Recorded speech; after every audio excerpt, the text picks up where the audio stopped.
Why do TV executives think we are completely stupid? In the 1960s, if a show made money, network hacks demanded the exact same pie, just served cold.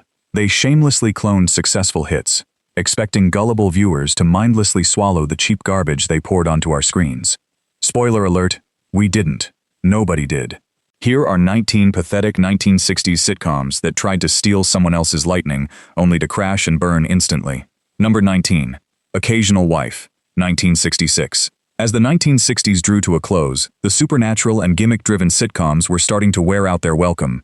Yet, in 1966, NBC stubbornly greenlit Occasional Wife, a show that desperately tried to clone the magical solution to domestic problems format of Bewitched, but replaced magic with a deeply weird, morally questionable contractual arrangement. The show starred Michael Callan as Peter Christopher, a bachelor working at a department store where the boss only promotes married men. To solve this, Peter hires a beautiful young actress named Greta to be his occasional wife. She literally lives in an apartment across the alley from him, and when the boss comes over, she swings across on a rope to pretend they live together. It was a blatant, cheap ripoff of the fantastical, problem-solving elements of Bewitched. Instead of Samantha twitching her nose to fix a problem, Greta would swing across an alley in a ridiculous fashion to deceive someone. The premise wasn't whimsical and magical. It was just creepy and fundamentally illogical. Why on earth would anyone go through this much effort instead of just getting legally married? The show tried to play it off as light-hearted romantic comedy, but the fake wife trope felt sleazy and manipulative. The physical comedy of swinging across the alley got old after approximately one episode. Audiences found this cheap, seedy knockoff entirely distasteful. Occasional Wife got a quick divorce from the network, canceled after a single miserable season. Number 18. The Cara Williams Show, 1964. In 1964, CBS was desperate to replicate the workplace meets domestic bliss magic of The Dick Van Dyke Show. Their solution was The Cara Williams Show, starring Cara Williams as a magazine writer who falls in love with and secretly marries her boss, an architect named Brad. The central, agonizingly repetitive joke of the series was that they had to keep their marriage a secret from their strict, rule-enforcing employer to avoid being fired. Where The Dick Van Dyke Show featured sharp, fast-paced comedy about the actual process of writing and producing television, The Cara Williams Show was entirely built on a single, unbelievable gimmick. The idea that two adults couldn't just tell their boss they were married felt incredibly outdated and forced, even for the 1960s. Every single episode revolved around the exact same plot. They almost get caught holding hands. They almost get caught kissing. They have to invent a ridiculous lie to cover their tracks. It was a one-joke premise, stretched far past the breaking point. Cara Williams was a talented, fiery comedian, but she was trapped in a completely thankless, reactive role. The show lacked the brilliant ensemble cast, the witty banter, and the relatable marital dynamics that made The Dick Van Dyke Show a timeless classic. Instead of feeling like a fun, modern romance, it felt like a stressful, paranoid nightmare. The Cara Williams Show was quietly fired by CBS, canceled after just one painfully repetitive season. Number 17. The Tycoon, 1964. As the Beverly Hillbillies continued to shatter ratings records by mocking the clash between rural poverty and sudden wealth, ABC decided to try the exact same formula, but from the opposite direction. The Tycoon, which debuted in 1964, starred veteran actor Walter Brennan, fresh off his success in The Real McCoys. As an eccentric, incredibly wealthy businessman who constantly neglected his corporate empire to meddle in the mundane lives of his employees and family, the show was essentially a corporate reskin of The Beverly Hillbillies. Instead of Jed Clampett being confused by high society, Brennan's character, John Granville, was a billionaire who acted like a backwards hillbilly, ignoring his massive wealth to fix lawnmowers and give folksy, unwanted advice. The problem was that Walter Brennan had already perfected this exact, crotchety old mountain man character in his previous shows.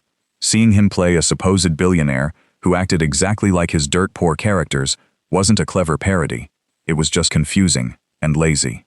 The scripts rarely took advantage of the corporate setting, opting instead for generic, low-stakes family sitcom plots that could have been written for any show on television. There was no sharp satire of wealth or business, which completely missed the point of what made the Beverly Hillbillies so subversively funny. It was a tired, recycled performance shoved into a slightly different set of clothes. The Tycoon went bankrupt in the ratings, lasting only one highly forgettable season. Number 16. Mickey, 1964. Not content with just one failed Andy Griffith clone, the networks tried again in 1964 with Mickey.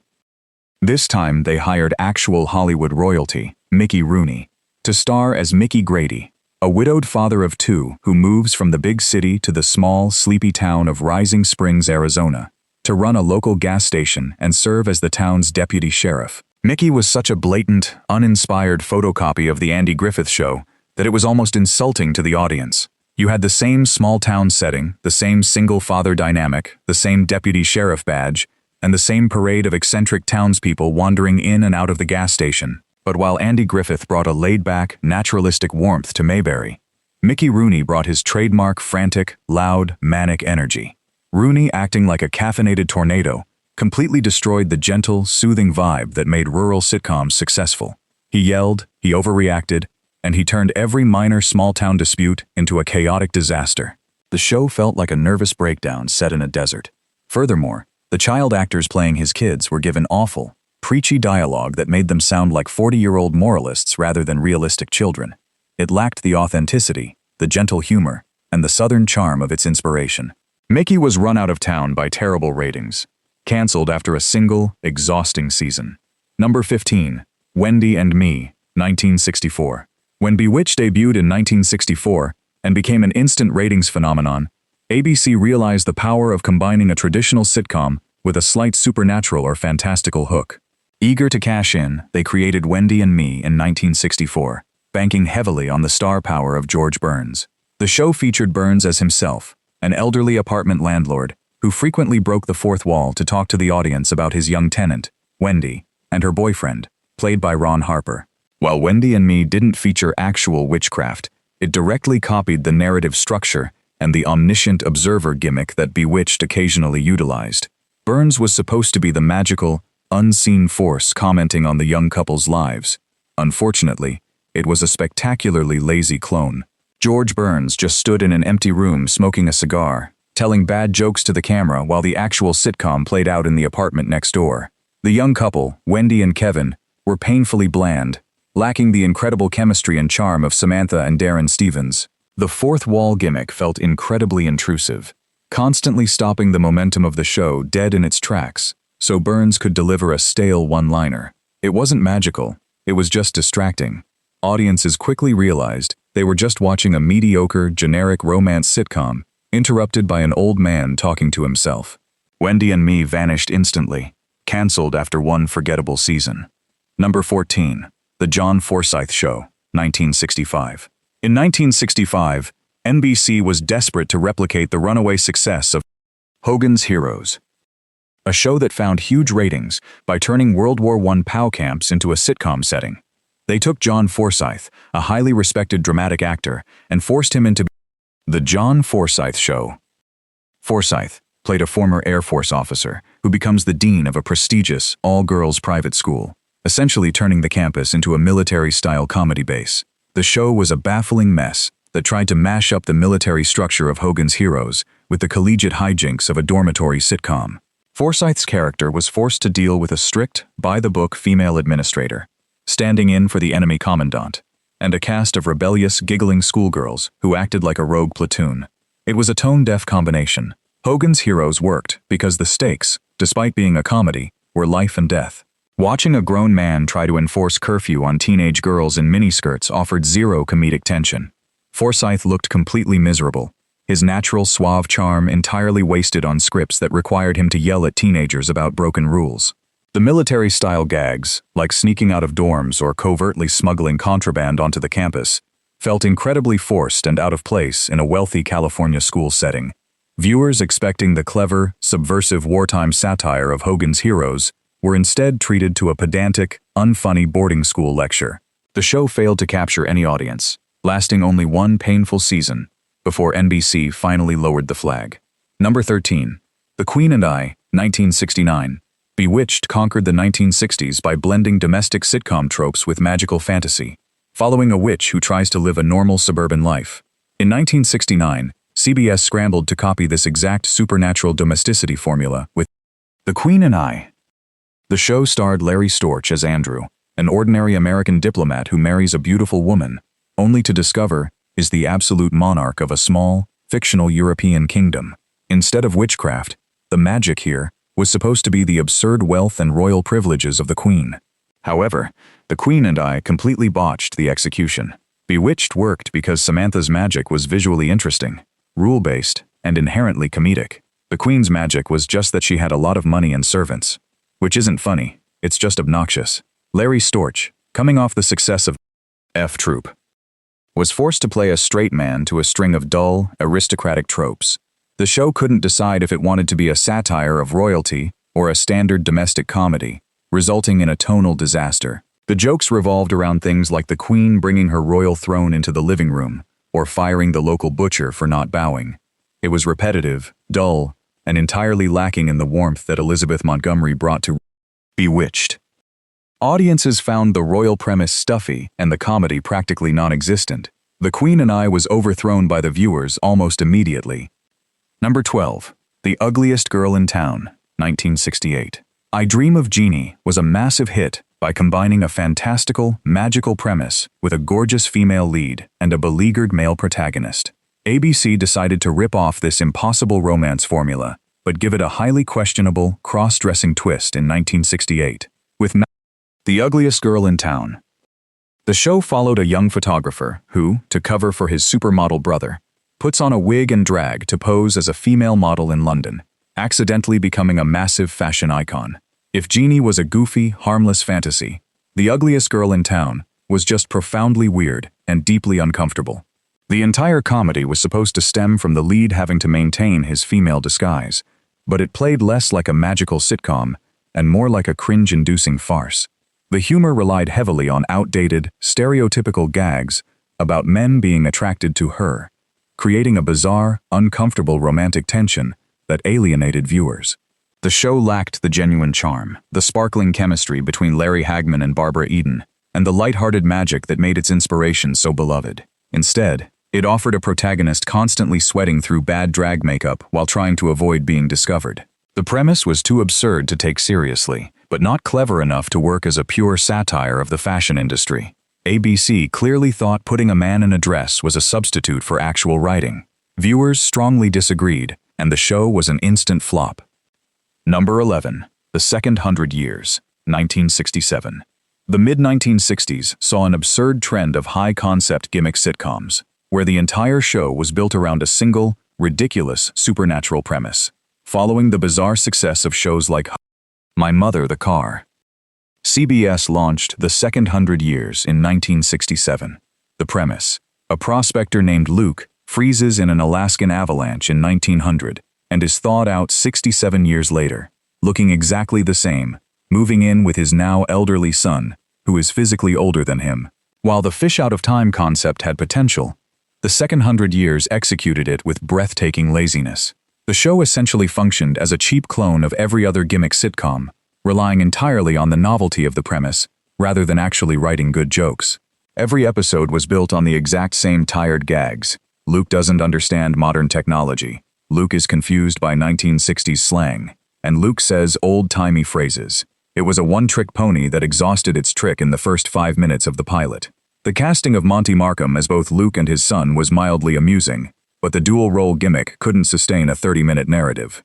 The show completely ignored the emotional implications of a man losing his entire world, and instead played it for cheap, shallow laughs. Audiences had already grown incredibly fatigued by the glut of bizarre, premise-driven sitcoms. The Second 100 Years offered nothing new, and was cancelled after one season. Number 10. Good Morning, World, 1967. The Dick Van Dyke Show set the gold standard for sitcoms about the behind-the-scenes lives of television writers, blending sharp workplace humor with domestic bliss. In 1967, CBS tried to bottle that exact same lightning with Good Morning, World.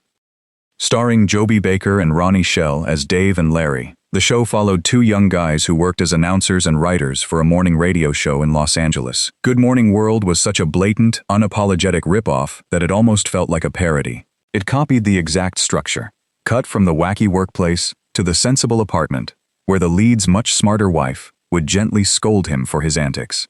However, it completely lacked the genius of Carl Reiner's writing and the effortless physical comedy of Dick Van Dyke. Joby Baker was likable but utterly lacked leading man presence, and Ronnie Schell's character was basically a poor man's Maury Amsterdam, delivering weak one-liners that rarely landed. The workplace setting of a radio station severely limited the visual comedy, forcing the actors to just sit in booths and talk. The domestic scenes felt painfully scripted and devoid of the natural, improvisational warmth that made Rob and Laura Petrie so iconic. Critics tore the show apart, calling it a pale, cheap imitation of a television classic. Audiences agreed, finding the characters bland. Good Morning World failed to wake up the ratings, getting cancelled after just one incredibly forgettable season. Number 9. The Hero, 1966. F Troop was a massive hit for ABC in 1965 by turning the Western genre into a pure slapstick comedy where the soldiers were incompetent.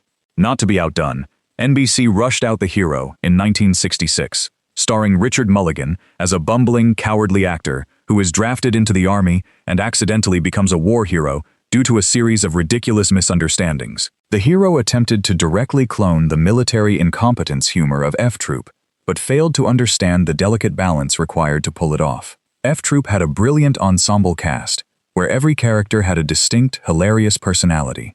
The Hero relied entirely on the single, one-note premise of its lead actor being a cowardly fake. Richard Mulligan tried his best, but the scripts gave him the exact same joke to play in every single episode. He would try to run away, accidentally do something brave, and then get praised. It was a laugh track taped to a treadmill. Furthermore, the show couldn't decide if it wanted to be a satire of Hollywood or a satire of the military, resulting in a muddled, unfocused mess.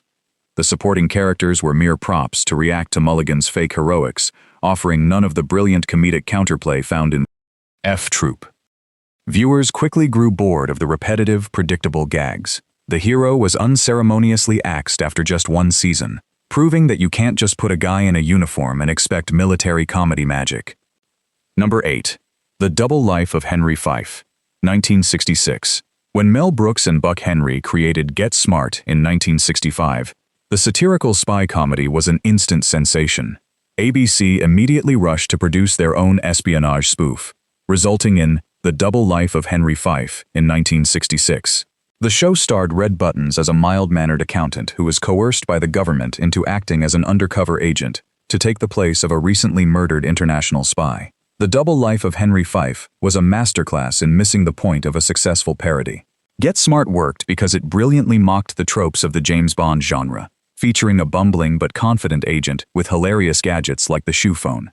Henry Phyfe, on the other hand, wasn't a spy at all. He was just a terrified accountant screaming his way through dangerous situations. There was no espionage satire, no clever gadgetry, and no witty dialogue. It was just generic slapstick panic. Red Buttons was a talented physical comedian, but he was given absolutely nothing funny to do, except run around looking terrified and stammering. The show lacked the sharp, absurdist writing that made Get Smart a masterpiece of comedic timing. Every joke was telegraphed miles in advance, and the double life aspect of the premise was barely utilized. Audiences looking for the smart, quirky satire of Get Smart were instead bombarded with the loud, manic, and ultimately brainless antics of Henry Phyfe. The spy spoof died a quick death, cancelled after just one season. Number 7. The Rounders, 1966. By the mid-1960s, animal comedies were all the rage, largely thanks to the spectacular success of Mr. Ed. The Talking Horse. Wanting their own animal-driven hit, ABC launched The Rounders in 1966. Starring Ron Hayes and Patrick Wayne, the show followed two cowboys who made a meager living by catching wild horses. The supposed comedy hook was that they were constantly outsmarted by a particularly clever, stubborn horse, while Mr. Ed worked because the horse actually spoke to the audience, a genuinely novel and magical gimmick. The Rounders tried to mine comedy out of a completely silent, ordinary animal just standing around. The show essentially copied the man outsmarted by an animal trope, but removed the only thing that made it fantastical and fun. Instead, viewers were treated to half an hour of two grown men falling into mud, getting bucked off, and acting like idiots while a horse looked at them blankly. The scripts were painfully thin, stretching what should have been a 2-minute slapstick gag into a grueling 30-minute episode. Patrick Wayne lacked his father's natural charisma and comedic timing, leaving Ron Hayes to carry the show, which he simply couldn't do. The premise was so incredibly thin that the writers quickly ran out of ideas, resorting to repetitive gags about broken fences. Audiences quickly realized that a horse that doesn't talk is just a horse. The Rounders was mercifully cancelled after one utterly forgettable season. Number 6. Hank, 1965. The Andy Griffith Show dominated the 1960s by offering wholesome, small-town humor, anchored by the relatable dynamic between Sheriff Andy Taylor and his bumbling deputy, Barney Phyfe.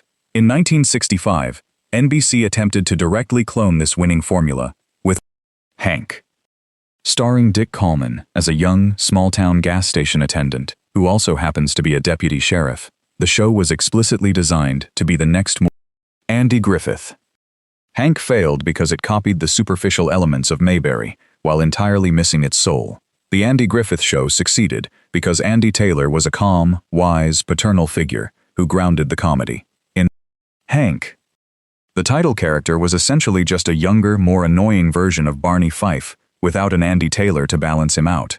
Hank was impulsive, loud, and constantly messing up his law enforcement duties, but he lacked the endearing vulnerability that made Don Knotts' portrayal so legendary. The town of Center City felt like a cheap studio set rather than a lived-in community, and the supporting characters were forgettable stereotypes rather than the colorful eccentrics of Mayberry. The producers even hired Andy Griffith producer Aaron Rubin to oversee the show, hoping to capture the exact same magic. Instead, it just highlighted how hollow the clone was.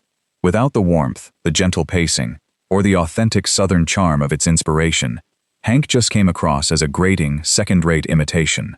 Audiences loyal to Mayberry rejected it immediately, and NBC canceled it after a single season. Number 5. Camp Runamok, 1965. McHale's Navy was a massive hit by taking the chaotic, rule-breaking humor of military life and pairing it with an irritable commanding officer. NBC wanted in on this military comedy goldmine, so in 1965, they greenlit Camp Runamok. Instead of a PT boat in World War II, this show took place at a dilapidated civilian summer camp. The goal was to perfectly replicate the McHale's dynamic, just swapping sailors for camp counselors and an angry captain for an angry camp director. The problem with Camp Runamok was that it completely misunderstood why McHale's Navy worked. McHale's had the high-stakes backdrop of a real war, which made the crew's sneaky, anti-authoritarian antics feel genuinely rebellious and dangerous. At a summer camp, the stakes were non-existent. Watching two bumbling camp directors try to outsmart each other over missing hot dogs or broken canoes just felt incredibly petty and small. The cast tried their best to bring manic energy to the material, but the scripts were utterly devoid of genuine wit. Every episode felt like a loud, noisy cartoon aimed entirely at toddlers, lacking the clever wordplay that made its inspiration so beloved. Furthermore, the show looked incredibly cheap, with the wilderness setting obviously being a dusty backlot in Burbank. Viewers who tuned in expecting the sharp military satire of McHale's were deeply disappointed by this juvenile drivel. The ratings were abysmal from day one, and NBC sent Camp Runamok packing after just one chaotic, unfunny season. Number 4. The Pruitts of Southampton, 1966. The Beverly Hillbillies was an absolute juggernaut for CBS, proving that fish out of water, rural humor, could dominate the ratings. Desperate to catch that lightning in a bottle, ABC launched The Pruitts of Southampton in 1966. Created by David Frost, the show flipped the formula. Instead of poor country folks moving to a rich city, it featured a once wealthy, high-society family in the Hamptons who suddenly go completely broke but desperately try to maintain their elite lifestyle. While flipping the Beverly Hillbillies premise sounded clever in a pitch meeting, the execution was disastrously unfunny. The show starred Phyllis Diller as the matriarch, who spent every episode trying to hide the family's poverty from their snobby socialite neighbors. However, the scripts completely lacked the sharp, witty satire required to pull off a skewering of the ultra-rich. Instead, it relied on tired, repetitive gags about eating cheap food and wearing torn clothes. Diller was a phenomenal stand-up comedian, but her chaotic, screeching energy felt entirely out of place in what was supposed to be a sophisticated, drawing-room comedy setting. The contrast didn't work. It just felt loud and annoying. ABC realized they had a massive dud on their hands halfway through the season. In a hilarious panic, they completely retooled the show, changing the title to The The Phyllis Diller Show, and rewriting the backstory. Nobody was fooled. The rebranding did nothing to fix the fundamentally broken premise, and the show was swiftly cancelled. Number 3. The Jean Arthur Show, 1966. When Lucille Ball transitioned from I Love Lucy to The Lucy Show in 1962, she proved that a beloved comedic actress could carry a sitcom simply by getting into domestic scrapes in a new setting. CBS saw this and decided to replicate it with an actual legend of Hollywood's golden age, Jean Arthur. Debuting in 1966, The Jean Arthur Show cast the iconic star as Constance Collier, a widowed lawyer who decides to quit the stressful legal world to open a boutique coffee shop. On paper, recruiting Jean Arthur seemed like a brilliant countermove to Lucille Ball. In reality, it was a catastrophic miscalculation. Arthur was notoriously stage-frightish and deeply uncomfortable with the chaotic, improv-heavy style of multi-camera sitcom filming. Her comedy style was rooted in sharp, sardonic 1930s repartee, not the slapstick physical comedy that The Lucy Show thrived on. Every week, the show forced Arthur into ridiculous, Lucy-esque situations, like getting tangled in baking dough, but her obvious discomfort and stiff delivery drained all the humor from the scenes. Furthermore, the supporting cast, which included her character's annoyingly precocious teenage son and a bland lawyer neighbor, did nothing to support her. The scripts were just recycled Lucy tropes, stripped of their energy. Audiences expecting the fiery, vibrant energy of Ball's show were instead treated to invisibly anxious legend sleepwalking through weak material. Viewers abandoned the show in droves, and CBS canceled it after half a season, making it one of the most embarrassing flops of the decade. Number 2. The Baileys of Balboa, 1964. ABC's The Adventures of Ozzie and Harriet essentially invented the vanilla, middle-class suburban family sitcom. It ran for over a decade by offering zero conflict and maximum comfort. Naturally, CBS wanted their own slice of this incredibly boring but highly profitable pie. In 1964, they gave us The Baileys of Balboa. Following the daily, mundane lives of Roger and Penny Bailey as they raised their 2 kids in the supposedly idyllic island community of Balboa, California. The fatal flaw of The Baileys of Balboa was that it copied the absolute worst elements of its inspiration. Ozzie and Harriet worked because the Nelson family had genuine, built-in nostalgia and a long-established rapport with America. The Baileys, conversely, were complete strangers who offered nothing but agonizingly bland domestic situations. There were no jokes, no stakes, and no actual plot lines. Every episode simply consisted of the family smiling at each other while discussing what to have for dinner or how to fix a leaky faucet. It was like watching someone else's home movies from a family you didn't even like. Viewers in the mid-1960s were beginning to crave the slightly edgier, faster-paced satire of shows like The Dick Van Dyke Show. Returning to this hyper-sanitized, soulless suburban void felt like a massive step backward. Critics brutally savaged the show for being aggressively mediocre, and audiences simply refused to tune in. It lacked the charm to be relaxing, and lacked the humor to be entertaining.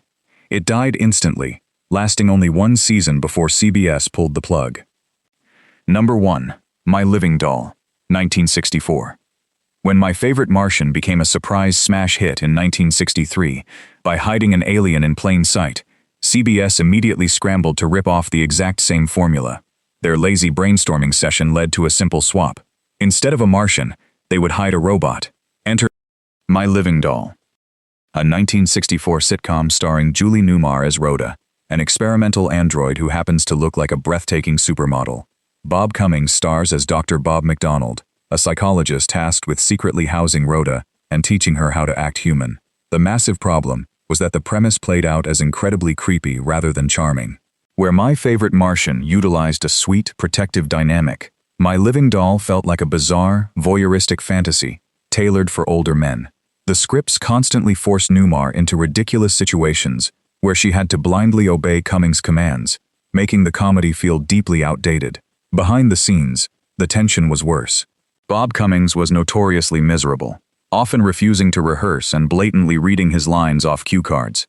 He reportedly despised playing second fiddle to a female co-star, and his lack of effort poisoned the production. Audiences picked up on the weird vibe and the complete lack of chemistry. Without the heart or magic of the show it desperately tried to mimic, My Living Doll short-circuited. It was canceled after 1 painful season, proving you can't just slap a pretty face on a stolen idea. Television history is a graveyard of cheap knockoffs, and the 1960s was the golden age of network laziness. These 19 shows prove that stealing a successful formula never works if you strip away the heart, the chemistry, and the actual talent. Audiences aren't stupid. We can spot a lazy cash grab from a mile away. If you loved this brutal takedown of TV's worst copycats, smash that like button, subscribe, and tell us which clone was the absolute worst.